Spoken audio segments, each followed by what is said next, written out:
Drum Nerd S is like, subscribe. 2,000, I was about to say 3, getting hopeful. 2,756 subscribers.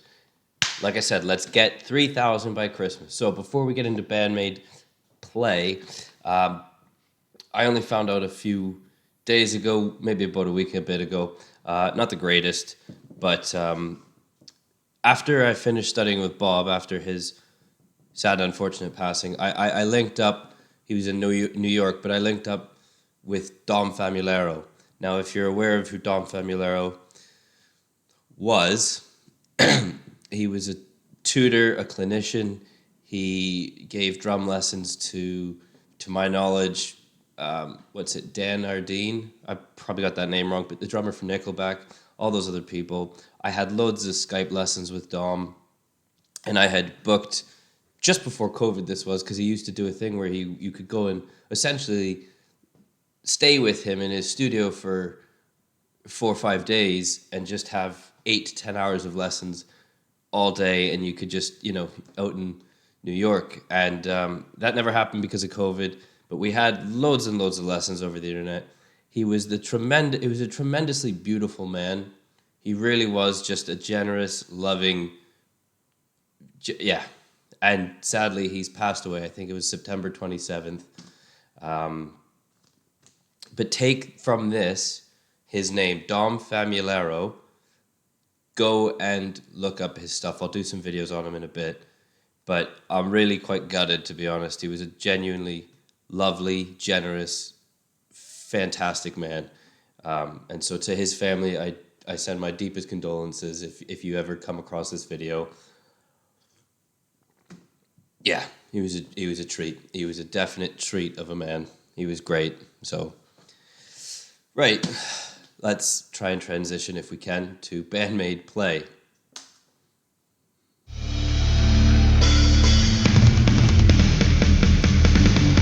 Oh, okay, see, now we got that single hit, so we're not getting any position of a flam. So that is being done, ba, ba, ba, ba, ba, because you don't want any element of flam. If they wanted a flam, they would have used 2 hands.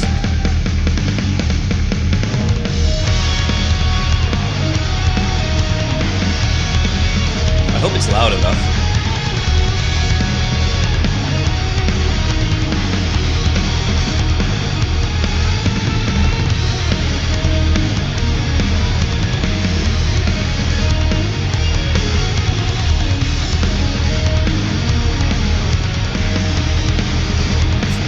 Always gotta love that 5-string bass.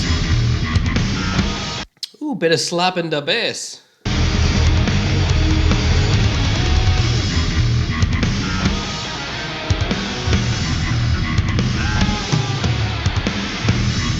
Is there gonna be a 4th?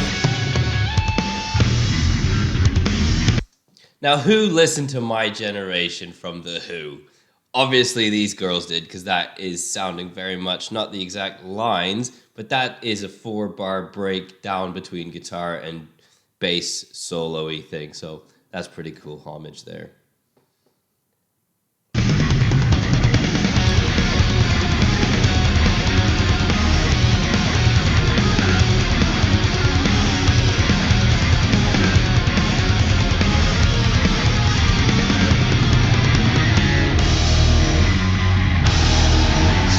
So the only thing I'm gonna comment here. So I don't know that my box might be in the way. I think my box is in the way. If it's not, the only comment here, and this is purely from efficacy, from the efficiency of this, which is the grip on that stick is quite high up. And all that means, and everybody can give me all the hate in the world because she's a young girl and she's pretty apparently, or whatever you're going to say to defend it. That doesn't get rid of certain things like gravity, like thermodynamics, like every action has an equal and opposite reaction. Now those things are baked into our society, into our world. And what I'm saying is the pivot point of that grip is not going to be very advantageous to get a very efficient rebound. You're going to have to work harder and you're going to tire sooner. You might be susceptible to getting carpal tunnel,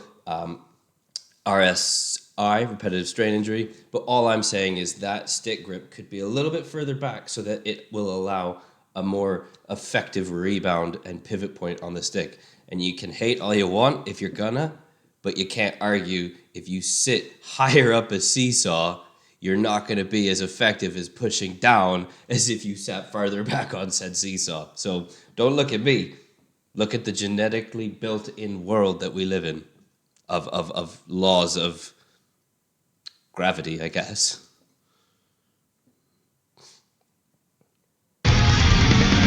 Now, if you're watching this, John, you probably weren't thinking about I was going to go that far, were you?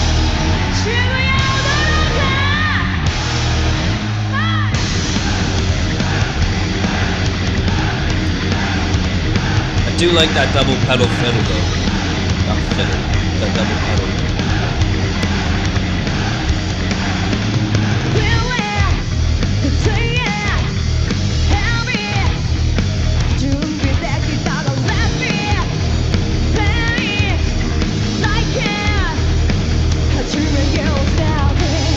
Very nice and simple and effective roll.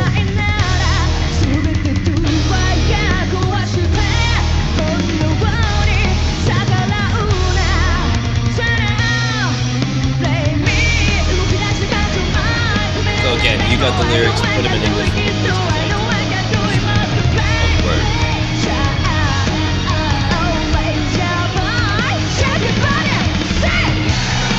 Except I think she said shake your body.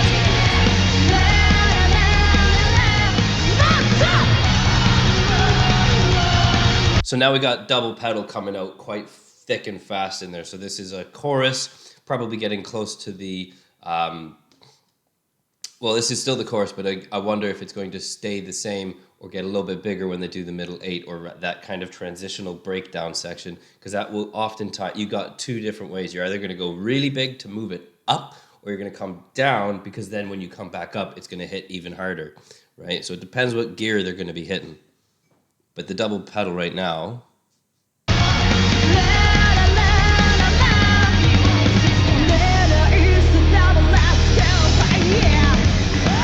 So back into kind of a pre-chorus slash, yeah, this is a bit of a pre-chorus. Oh, sorry, not, this is more of like a pre-verse, I think, because we're going to go into the verse.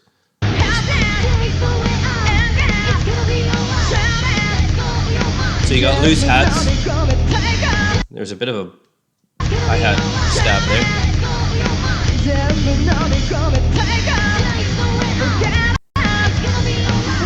We're on quarters, if I'm not mistaken.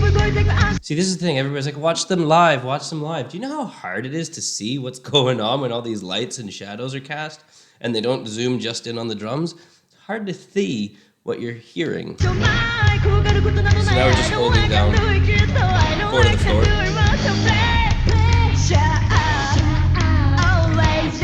So those 4-note, those 4-stroke kind of whatever, those are all done on the rims, and each rim will sound different because it's on the size of that drum slash that rim, right? So an 8-inch rim or a 12-inch rim, they're going to sound different because sonically they are bigger and they are on a different resonating shell. Again, laws of thermodynamics. I know that's not a law of thermodynamics. Please understand the flippancy.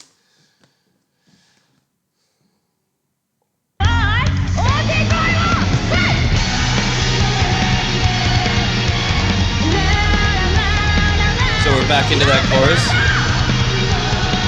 or rather the pre-chorus.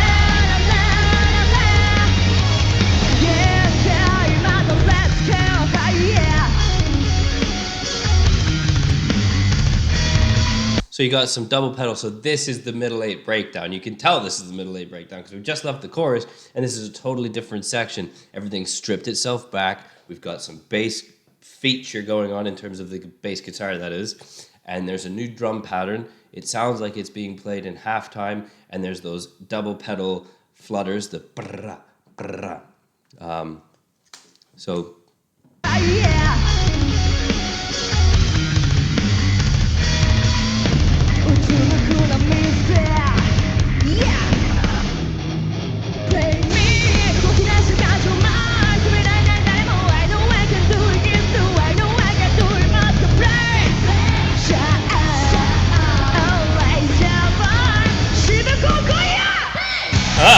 Tim Hortons, go away.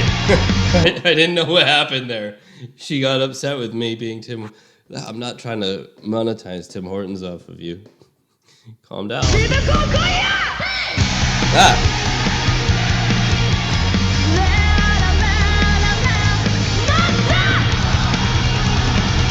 Nice double pedal. So again, this is they can go into a double time effect where they hit every note, or there could be a key change. I don't know, because I never heard this song before. So I'm just understanding what could be, and I'm putting that out there now to see if, because sometimes you can musically read a song rather effectively. You're not always going to get it right, but letting you know that there are certain tools that can be employed at certain phases of the song. So now we're getting into the last thing. You're going to likely have a double chorus, which we've probably just experienced or are about to experience, a double chorus. And that second chorus can either be done in a double time fashion, or it can be done in a new key change. So you go up. There's a lot of different things that you can do. Not that you do all of it, but those are kind of some common ways that you can, pardon me, conclude a song. You see my point? It's interesting to see where this is going to go.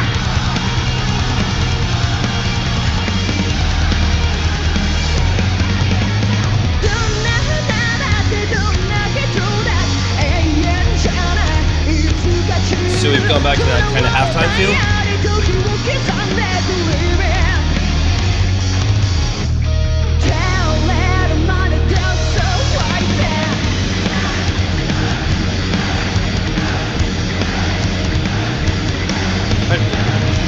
So we're getting bigger. We're on those loose hats, I think, I can hear.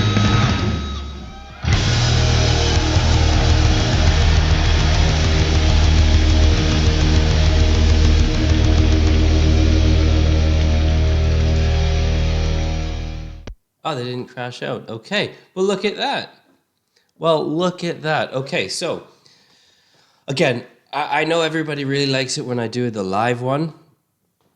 And maybe if I keep getting hundreds and hundreds and hundreds of subscribers when I do the live ones, then I'll continue to do so.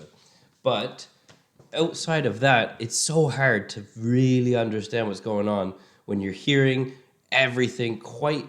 The thing is about a music video is it's an audio track that's been already pre-recorded, it's studio done, it's all blended, everything's in its own place, and it's well blended. Live, you've got the audience noise, you've got feedback issues, you've got the room sound with the resonance, everything's a bit muddled together, and then you just throw on some strobe lights and lasers and smoke machines, and it's just a little bit hard to get what you're getting. You can hear it, but you need that visual confirmation sometimes. So, yes, that was very much enjoyed. I would like to hear the studio version so I can really get into things and understand exactly what's happening with a bit more of a clear listen. But I thoroughly enjoy Band-Maid every time I listen to one of their new songs, even though this is 3 years old. What do they got? 24,000 likes and 1.8 million views. Let's make this video identical to that. Okay, so you know what you have to do. Right, I'm going to sign off there. I have nothing else to add. Be well, be safe. God knows what the hell is going on in this world today.